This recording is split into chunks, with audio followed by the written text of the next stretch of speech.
زمین کے ایک ٹکڑے کے لیے اپنی اولاد قربان کر دیں گے؟ یہ الفاظ شمس کے تھے۔ وہ اصل میں یوسف سلطان تک دھمکی کی بات پہنچانا چاہتے تھے۔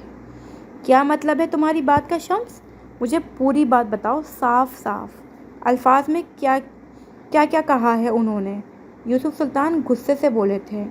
معراج پرسکون سے تھے، جیسے ان کو کسی بات کے کھلنے کا ڈر ہی نہ تھا۔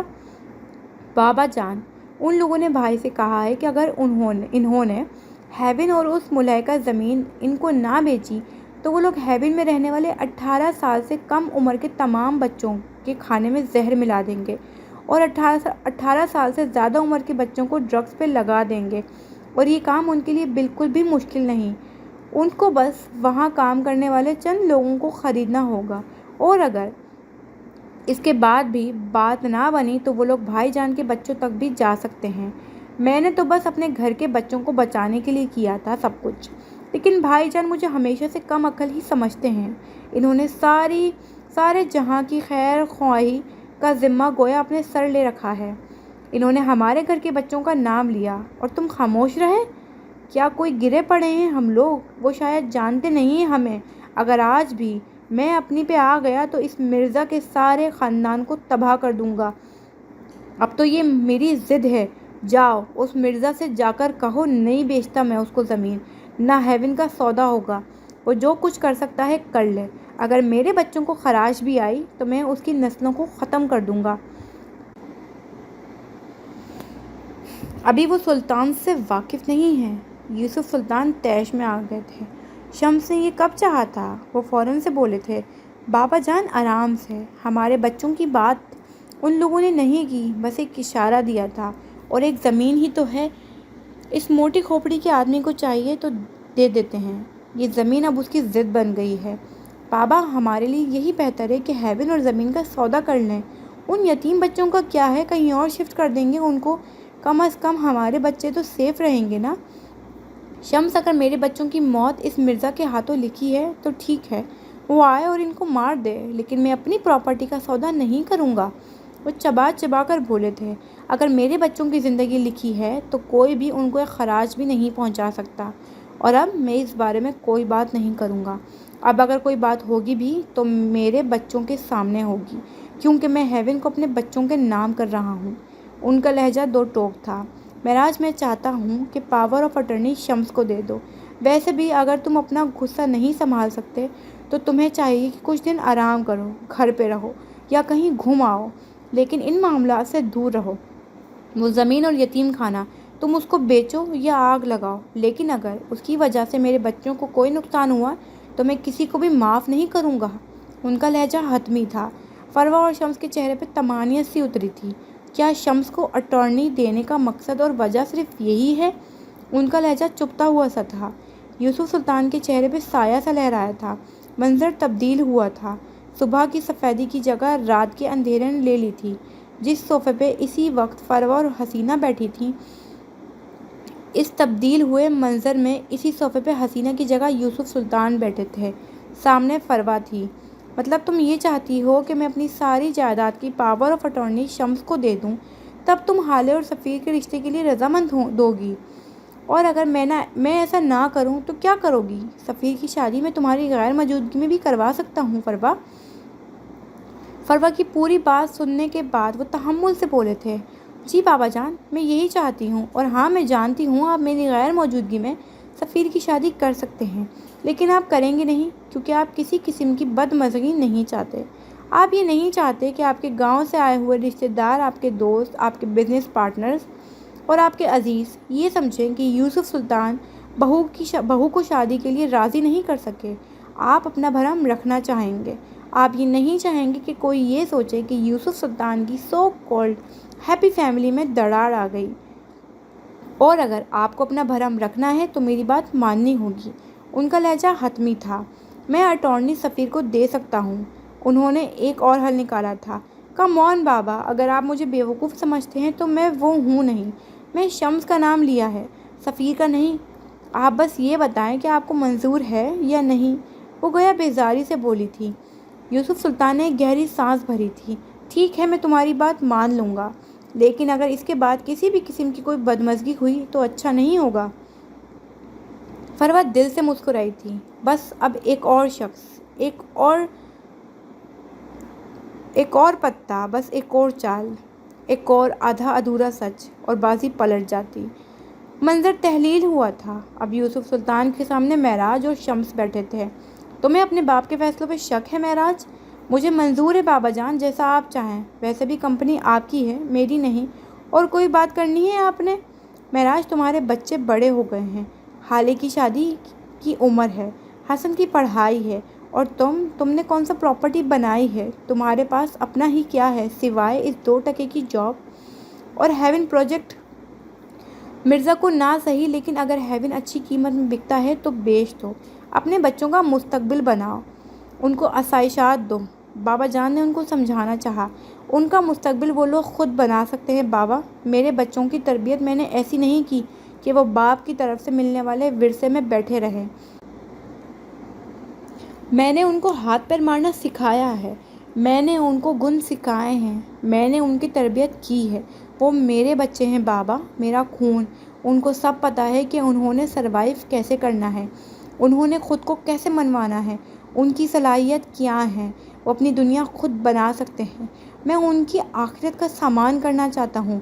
اگر ان دونوں نے ہیون پروجیکٹ کو بغیر کسی مفاد یا لالچ کے صرف اللہ کی رضا کے لیے چلایا تو ان کی آخرت سنور جائے گی، وہ دنیا سنوار لیں گے، سب بچے سنوار لیں گے، ان کی آخرت سنور جائے، میرے لیے یہی بہت ہے۔ وہ نرمی سے بول کر خاموش ہوئے تھے۔ میں تمہاری باتیں نہ پہلے سمجھ سکا ہوں، نہ آج سمجھوں گا۔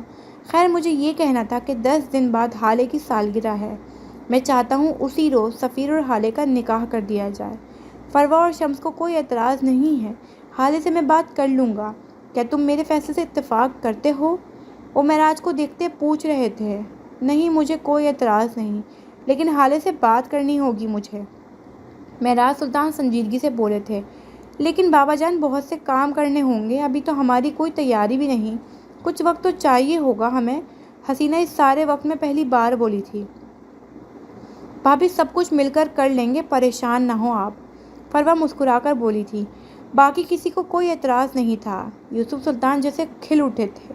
ان کی سب سے بڑی خواہش پوری ہونے والی تھی۔ انہوں نے خوش تو ہونا ہی تھا۔ معراج خاموشی سے اٹھ کھڑے ہوئے تھے۔ ان کا دل بوجھل سا تھا۔ وہ جب لاؤنج میں آئیں تو حسن کسی اخبار میں منہ دیے بیٹھا تھا۔ آس پاس اور بھی کافی اخبار اکٹھے کر رکھے تھے۔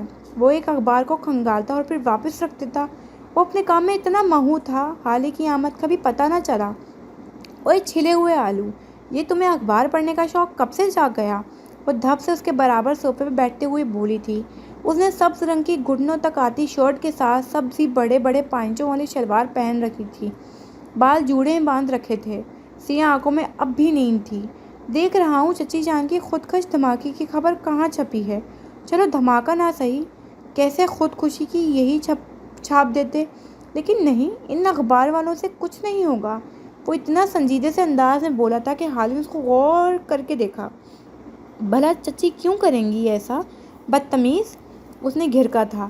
تمہاری اور سفیر بھائی کی شادی کی ڈیٹ فکس ہو گئی ہے، انہوں نے مرنا ہی ہے، یا پھر کل کی اخبار میں تمہارے مرڈر کی نیوز چھپے گی، لیکن یہ تو طے ہے کہ فروا خانم یہ شادی نہیں ہونے دیں گی۔ وہ چمکتی آنکھوں سے مسکراہٹ دبا کر بولا تھا۔ اللہ اللہ، کتنا فضول بولتے ہو تم۔ شادی ہوگی اور تم سب دیکھو گے۔ ویسے مجھے ابھی شادی کرنی ہی نہیں تھی، لیکن میں کیا کروں، کل رات دادا جان نے مجھے بہت فورس کیا، ان کی خوشی کے لیے مجھے ماننا پڑا۔ وہ اپسیٹ لگتی تھی۔ ایک بات کہوں حالے، تم سفیر بھائی سے شادی نہ کرو، وہ یکدم سنجیدگی سے بولا تھا۔ حالے نے سر صوفے کی پشت سے ٹکا لیا تھا، اور تھوڑی دیر بعد جب بولی تو اس کی آواز میں تھکان سی تھی۔ کیوں نہ کروں؟ کوئی وجہ تو ہوگی، شاید وہ خود کو بھی کوئی توجہ پیش کرنا چاہتی تھی۔ تم باتیں منوانے کی عادی ہو، تم باس لیڈی ہو، سفیر بھائی اور تمہاری بنے گی نہیں، تم ان کے ساتھ ایک بے رنگ زندگی گزارو گی، اور ہارون، تم ان کے ساتھ بہت خوش رہ سکتی ہو حالے، وہ تمہاری باتیں ماننے کے عادی ہیں، اس کو تمہاری سننا اچھا لگتا ہے، میرے حساب سے وہ تمہارے لیے بیسٹ ہے، لیکن پھر بھی جو تم چاہو۔ اس نے کندھے اچکائے تھے۔ حالے خاموش رہی، کچھ بولی نہیں۔